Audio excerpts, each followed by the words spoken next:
इलाके में जाफर एक्सप्रेस पर फायरिंग हुई है। ये ट्रेन है, रेलवे हुकाम का बताना है कि फायरिंग से ट्रेन ड्राइवर जख्मी हो गया है। मुसाफिर ट्रेन कोयटा से पेशावर जा रही थी। नदीम कौसर हमारे साथ मौजूद है, नुमाइंदा जियो न्यूज। नदीम बताइए, अभी तक इससे मुतालिक क्या पता चल सका है?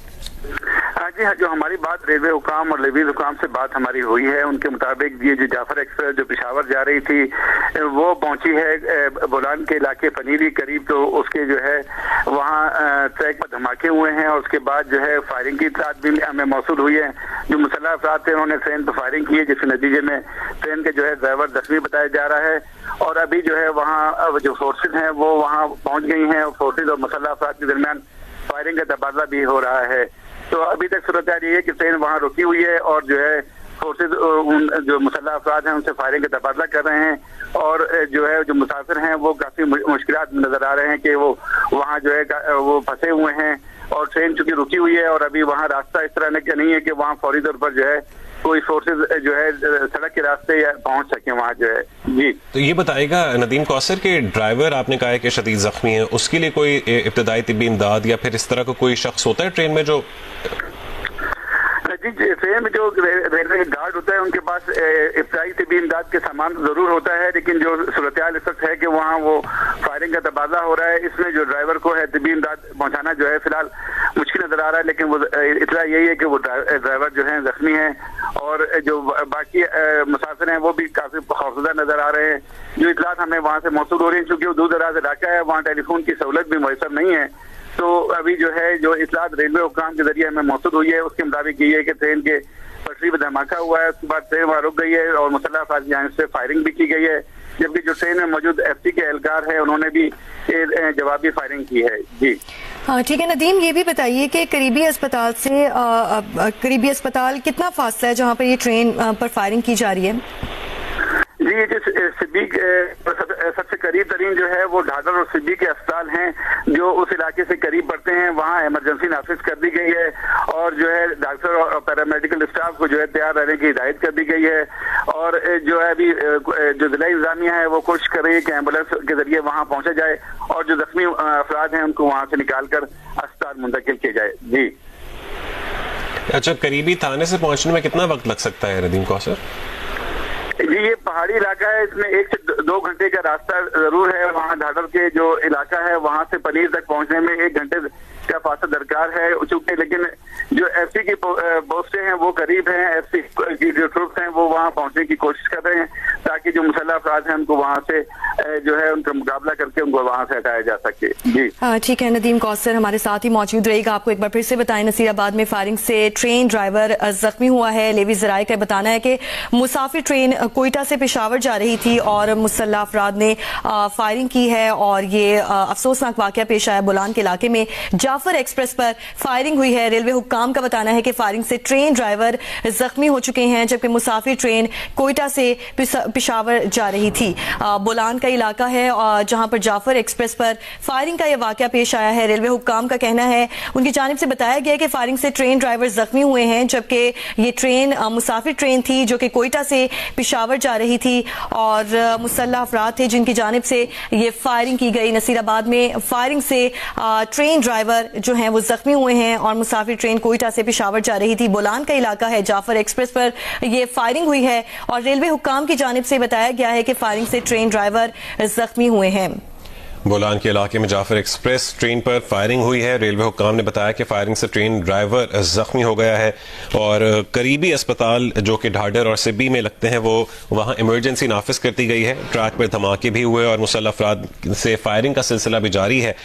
और ये बताना था नदीम कौसर का, जो हमारे नुमाइंदे हैं, कि करीबी थाने से कम फोर्सेज को पहुंचने में 1 घंटा लग सकता है और जो करीबी चौकियां हैं एफसी की वहां से इस वक्त जो रेस्क्यू फोर्सेज हैं वो पहुंच रही हैं।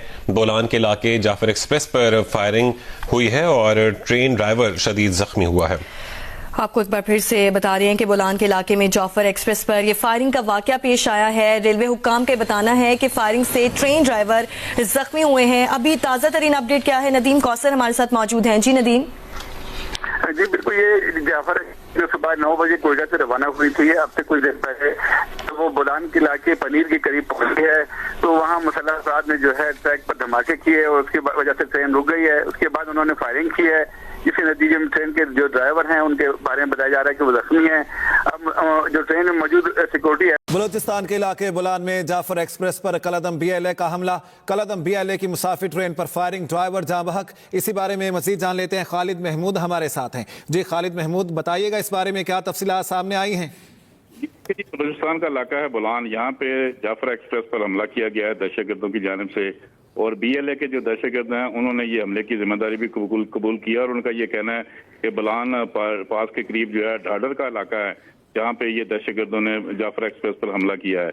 और सिक्योरिटी जराये का ये कहना है कि दहशतगर्दों ने जाफर एक्सप्रेस को टनल में रोककर मुसाफिरों को यरगमाल बनाया हुआ है, और इंतहाई दुशार गुजार और सड़क से दूर होने के बावजूद सिक्योरिटी फोर्सेज ने पूरे इलाके को घेरे में ले लिया, और इस वक्त क्लियरेंस ऑपरेशन जो है वहाँ पे जारी है, और जो यरगमाल बनाए हुए मुसाफिर हैं उनकी रिहाई के लिए जो है वो सिक्योरिटी फोर्सेज कोशिश कर रही हैं। जबकि दहशतगर्दों ने जो मासूम मुसाफिरों, जिनमें अक्सरियत औरतों और बच्चों की भी है, इनको भी यरगमाल बना रखा है। और सिक्योरिटी जराये का ये कहना है कि ये दहशतगर्द जो है ये बैरून मुल्क अपने सहूलतकारों से भी मुसलसल राब्ते में है और वहाँ से हदायत भी ले रहे हैं। जबकि इनके दहशतगर्दों के जो क्लियरेंस ऑपरेशन शुरू किया गया है, सिक्योरिटी जराये का ये कहना है कि ये ऑपरेशन उस वक्त तक जारी रहेगा जब तक इन यरगमाल बनाए हुए मुसाफिरों को रहा नहीं करा लिया जाता। लेकिन इसके साथ साथ दूसरी जानब जब देखा जाए तो भारत में ये इस वाक़े के ऊपर जो है वो जश्न मनाया जा रहा है। वहाँ पे जो उनके TV चैनल्स हैं, उनके जो मीडिया है, इस वाक़े को बढ़ा चढ़ाकर पेश कर रहे हैं, और इस वाले से मनफी प्रोपेगेंडा जो है वो किया जा रहा है। जबकि सिक्योरिटी फोर्सेज का ये भी कहना है कि इस इलाके में 83,000 जो लेवीज एहलकार हैं वो तैनात हैं, लेकिन इसमें मोस्टली जो लेवीज के एहलकार हैं उनका जो मुलाजमत है वो मुकामी जो सरदार हैं उनके पास है, और तकरीबन 40% जो लेवीज के एहलकार हैं वो सिक्योरिटी के फ्लाइट जो है वो देते हैं। लेकिन इनमें जो सलाहियत है वो कम है, क्योंकि ये जो बलूचिस्तान के इन इलाके दूर दराज के जो इलाके हैं जहाँ पे बढ़ती हुई दहशतगर्दी के बायस ये वाक़या पेश आया, और आज जाफर एक्सप्रेस पर इन लोगों ने हमला किया है, जिसमें मुतअद्दिद जो मुसाफिर हैं वो सवार हैं, और इस वक्त जो है वहाँ पे क्लियरेंस ऑपरेशन जारी है, और सिक्योरिटी फोर्स ने दावा किया है कि जल्द ये ऑपरेशन जो है वो मुकम्मल कर लिया जाएगा, और इन जो यरगमाल बनाए हुए लोग हैं इनको रहा करा लिया जाएगा। सही। खालिद महमूद, ये बताएगा कि सिक्योरिटी फोर्सेज की कार्रवाइयां जो हैं वो किस हद तक जारी हैं, किस कदर उनको कामयाबियां मिल रही हैं अपनी इस कार्रवाइयों में? जी देखें जी, सिक्योरिटी फोर्सेज का ये कहना है कि तमाम तर जो ऑप्शन है वो इस्तेमाल किए जा रहे हैं, क्योंकि ये वाक़या बहुत बड़ा है, क्योंकि इसमें मुतअद्दिद मुसाफिर जो हैं वो इस जाफर एक्सप्रेस में सवार हैं, जिसमें औरतें और बच्चे भी शामिल हैं, और बहुत सारे मुसाफिर जो हैं वो सैकड़ों की तादाद में इस जाफर ट्रेन में सवार हैं। ये दहशतगर्दी का वाक़या जो ये सुबह 12 बजे के करीब पेश आया था, जब जाफर एक्सप्रेस कोयटा से पेशावर के लिए रवाना हुई थी। तो इन जो टनल है वहाँ पे बोलान पास के करीब टनल है, जिसपे दहशतगर्दों ने छुपकर हमला किया और इस ट्रेन को रोककर जो है इसको तमाम मुसाफिरों को यरगमाल बना लिया था। लेकिन अब जो सिक्योरिटी फोर्सेज है वो तमाम ऑप्शन इस्तेमाल करेगी। जाहिर है ज़मीनी फोर्स भी इस्तेमाल की जाएगी और फजाई फोर्स भी इस्तेमाल की जा सकती है, और जो जदीद टेक्नोलॉजी है उसके जरिए भी इसका इस्तेमाल किया जा सकता है। लिहाजा इस वक्त जो क्लियरेंस ऑपरेशन है वो जारी है, और सिक्योरिटी फोर्सेज ने ये दावा किया है कि जल्द इस तमाम जो मुसाफिर हैं इनको रहा करा लिया जाएगा। ठीक है, बहुत शुक्रिया खालिद महमूद इस बारे में अपडेट करने के लिए आपका।